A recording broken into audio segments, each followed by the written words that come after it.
हाँ जी, बिल्कुल मैं इस वक्त मौजूद हूँ तहसील अहमदपुर शर्किया नौशहरा जदीद में, जहाँ पर रोड के ऊपर बिजली के खंभे लगे हुए हैं और यहाँ पर जानी नुकसान हो रहे हैं। अभी थोड़ी देर पहले एक मोटरसाइकिल पे नौजवान रोड पे आते हुए रोड के बीच में जो ये खंभा लगा हुआ है उसमें आ लगा और वो अपनी टांगों से हाथ धो बैठा। मेरे साथ यहाँ के शहरी मौजूद है, उनसे जानते हैं वो इस हवाले से क्या कहते हैं। जी भाई, क्या आखे सो तुसां खंभे दे बारे जो रोड दूते लगा खड़े? भाईजान इहो कुछ आदे खंबे दे बारे के हुकूमत कनु असा को रोड तो मिल गई है, लेकिन ये सारे वास्ते फायदा भी है। बजरिया ये महकमा वापटाले नाल सारी गुजारिश है कि खंबे को रोड कनु साइड ते ला वजन।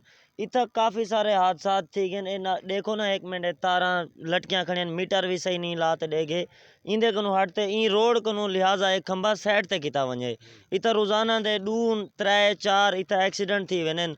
अगले फिर यो जावेद नां दा बंदा है इतू नाल सारा रिहायशी है, ऊँ शोदे ते वो लत्तां कनु हाथ धो बैठे।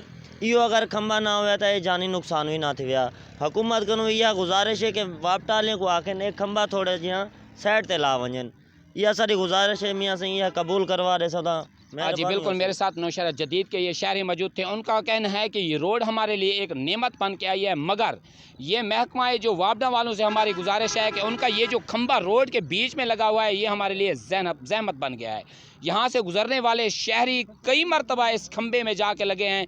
अभी थोड़ी देर पहले जवेद नामी बंदे की टांगें टूट गई। हमारी महकमा नेशनल हाईवे वालों से भी गुजारिश है कि वापडा वालों से वो भी गुजारिश करें, और हमारी भी वापडा वालों से गुजारिश है खुदारा इस खंबे को रोड से हटाया जाए ताकि यहाँ से गुजरने वाले शहरी जानी नुकसान का शिकार ना हों।